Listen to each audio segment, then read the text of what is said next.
எல்லாருக்கும் வணக்கம். உங்களுக்காக சொல்லிட்டு இருக்க என்னுடைய பெயர் இந்து. எல்லாரும் நல்ல உடல் நலத்துடனும் மனமகிழ்ச்சியுடனும் இருக்கணும். வாங்கனாமணி சிந்தனை பெட்டகத்துல அழுகிய இதயம் கதையினுடைய 5வது பாகத்தை பார்க்கலாம்.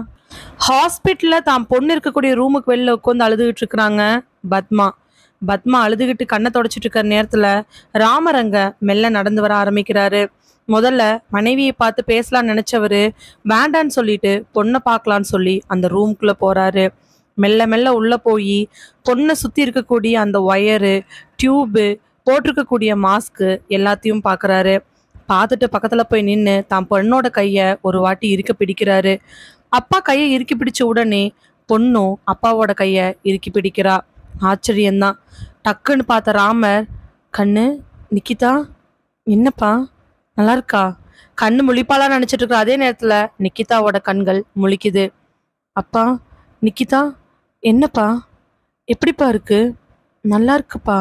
ஆனா ஏன்ப்பா இப்படி பண்ணுனீங்க? என்னப்பா பண்ணுன?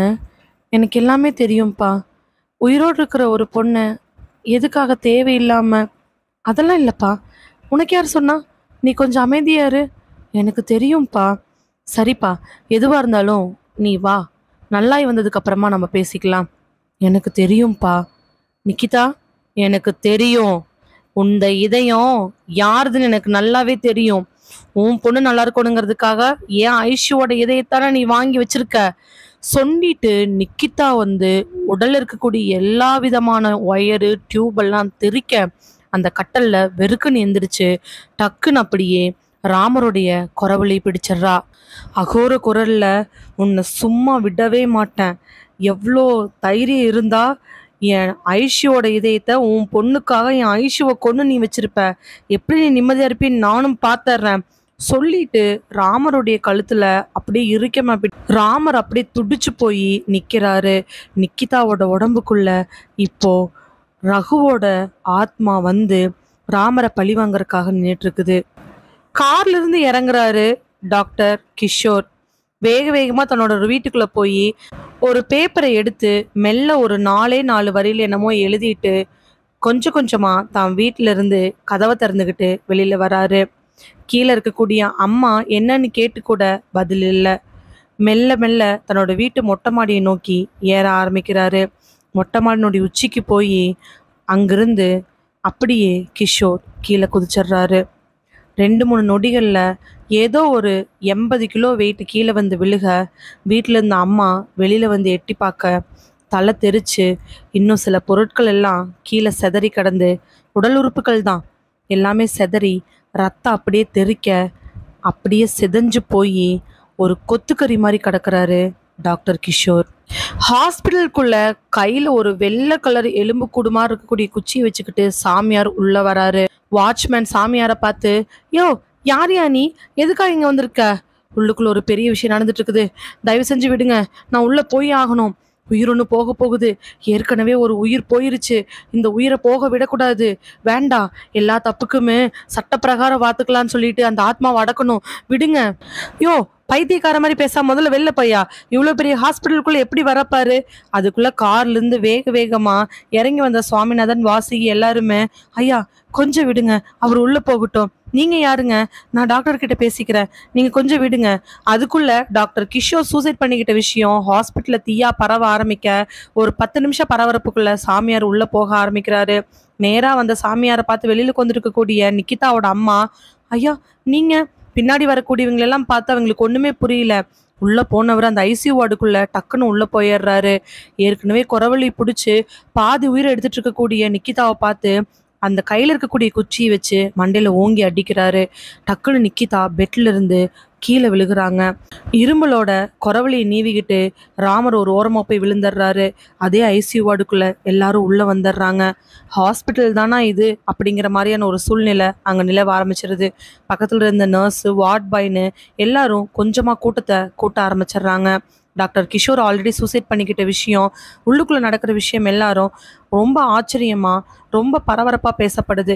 சினிமாவில் மட்டுமே பார்த்த காட்சிகள் வாழ்க்கையில் நடக்குதுன்னு நிறைய பேர்த்துக்கு பயமா கூட இருந்துச்சு. ஓரமா போய் விழுந்த நிக்கிதா, எதுக்காக என்ன நீ அடிச்ச?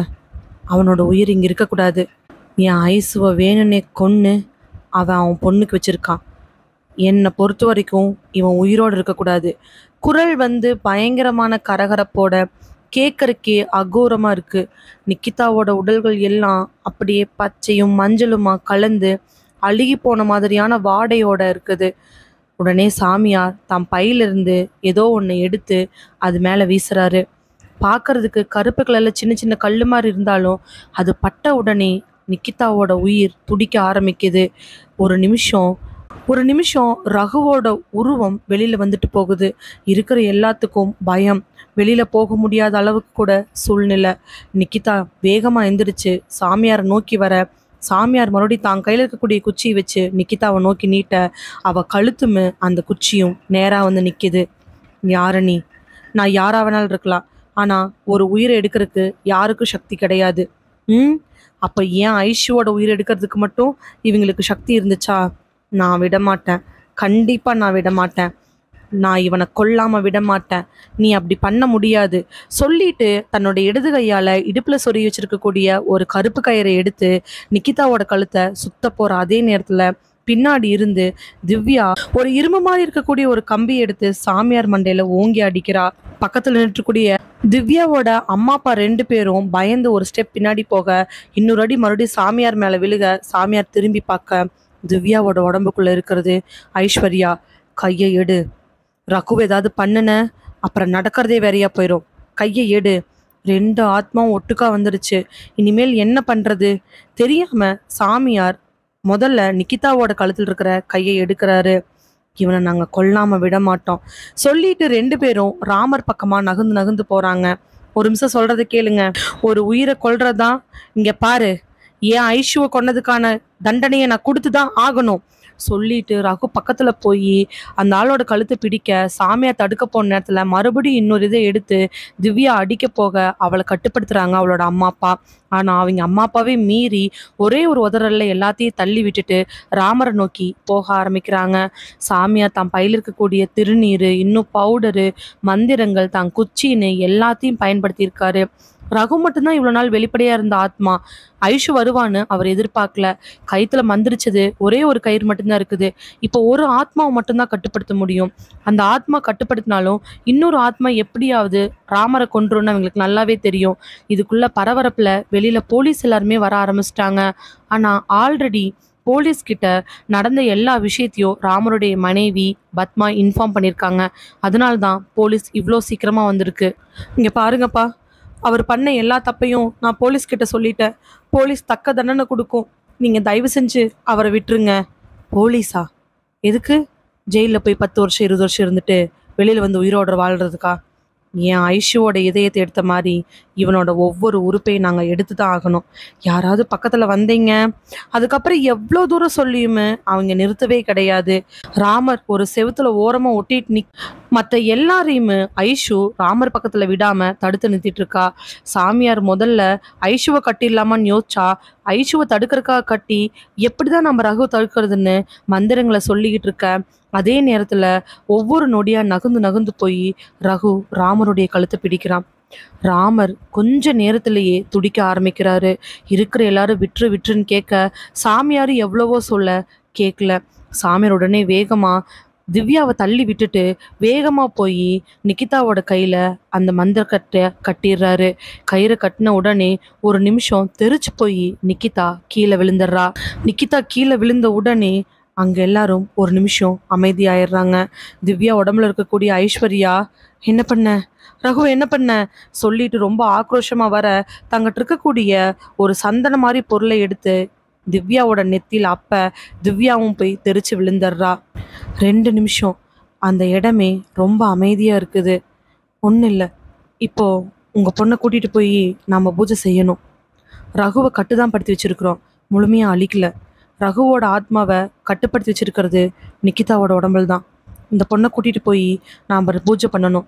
2 பொண்களையும் பூஜை பண்ணி தான் இந்த 2 ஆத்மாக்களை அடைச்சு சாந்தியிட செய்யணும். நாம் இப்போ இவங்க 2 பேர்த்தையும் இங்கிருந்து கூட்டிட்டு போறதுக்கான ஏற்பாடை பண்ணணும்.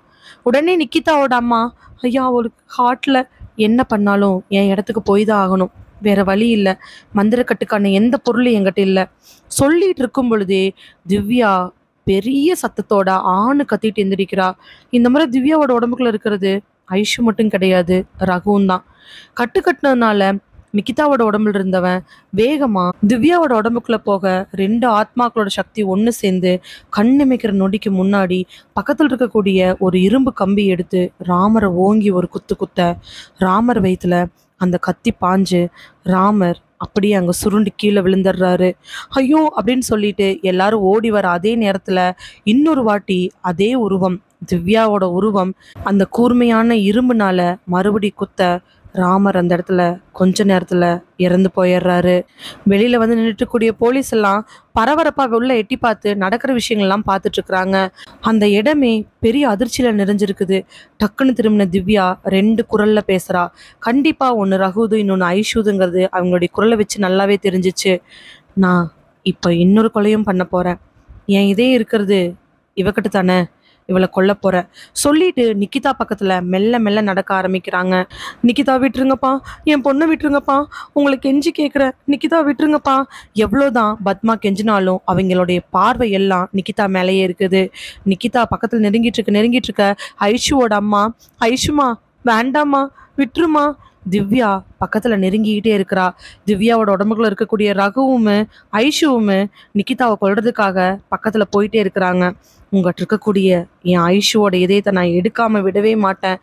டக்குன்னு சத்தம் போட்ட சுவாமிநாதன், ஐஷுமா அப்படியாவது உன்னை நாங்க பாத்துக்கிறோமா, தயவு செஞ்சு அந்த பொண்ணை எதுவும் பண்ணாதம்மா சொன்ன உடனே திவ்யா ஒரு நிமிஷம் அப்படியே நின்னுறா. நின்னுட்டு மெல்ல மெல்ல தன் கழுத்தை திருப்பி தான் அப்பாவை பாக்குறா. திவ்யா உருவத்தில் இருக்கக்கூடிய ஐஷுவும் ரகுவும் ஒரு முறை சுவாமிநாதனை பார்க்க, என்ன சொன்னீங்க? ஆமாப்பா, என் பொண்ணு தான் செத்து போயிட்டா, கொன்னுட்டாங்கன்னே வச்சுக்குவோம். அதுக்கான தண்டனையை கொன்னவங்க 3 பேருமே அனுபவிச்சிட்டாங்கன்னு நாங்கள் நிம்மதி ஆயிக்கிறோம். தோ இந்த பொண்ணு ரூபத்திலேயாவது நாங்கள் ஐஷுவை பார்த்துக்கிறோம். தயவு செஞ்சு இந்த பொண்ணை எதுவும் செஞ்சிடாதீங்க சொன்ன உடனே ஐஷுவோட அம்மா வாசுகி கூட, ஆமாப்பா, இந்த பொண்ணு உடம்புல இருக்கக்கூடிய என் பொண்ணோட ஹார்ட்டு தான் அந்த பொண்ணுக்கு முக்கியமான ஆதாரம். அப்படின்னா இவ முழுக்க முழுக்க என் பொண்ணு தானே, அவளை எதுவும் பண்ணிடாதீங்கப்பா. ஒரு முறை இறந்து போன ஐஷுவை மறுமுறையும் நீங்க எதுவும் பண்ண வேண்டாம்ப்பா கெஞ்ச ஆரம்பிக்க, அது சரிதான் தெரிஞ்ச உடனே திவ்யாவோட உடம்புல இருக்கக்கூடிய ஐஸ்வர்யாவும் ரகுவும் ஒரு நிமிஷம் அப்படியே அமைதியாகிறாங்க. சாமியார் தட்டு தடுமாறி அப்படியே மெல்ல நடந்து வந்து நிக்கிதாவோட கையில இருக்கக்கூடிய கட்டை மெதுவா அவுக்குறாரு. ஏற்கனவே பேரண்ட்ஸ் பேசுறதை கேட்டுட்டு இருக்கக்கூடிய திவ்யா உடம்புல இருக்கிற ஆத்மா 2ம் பேரண்ட்ஸே பார்த்துட்டு இருக்க சாமியாரு நிக்கிதா கையில் இருக்கக்கூடிய கட்டை வேகமா அவுத்துட்டு போய் திவ்யாவோட கையில டப்புன்னு கட்டிடுறாரு. இப்போ திவ்யாவோட உடம்புக்குள்ள 2 ஆத்மாவும் சிறை செய்யப்பட்டிருக்குது. இதுக்கப்புறம் எல்லாரும் கதவை திறந்து விட போலீஸ் உள்ள வரன்னு சூழ்நிலையே மாற ஆரம்பிச்சிருச்சு. நிக்கிதா கீழே விழுந்து மூச்சு பேச்சு இல்லாம அப்படியே கிடக்குறா.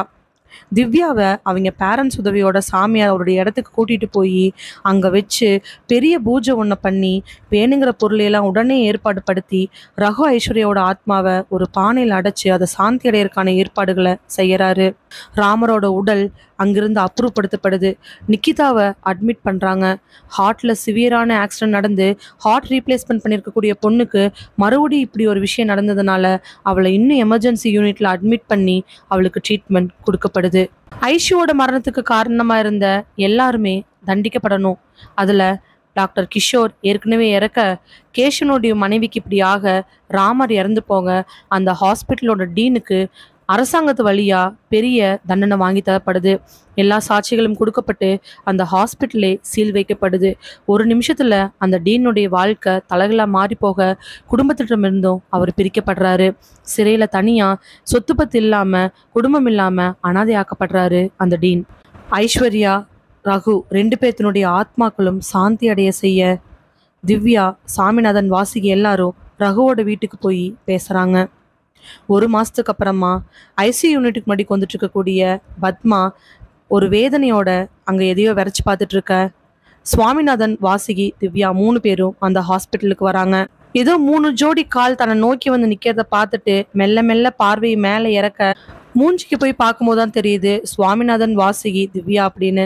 எந்திரிச்ச உடனே கண் கலங்க, வாங்க, என் பொண்ணு எப்படி இருக்காமா?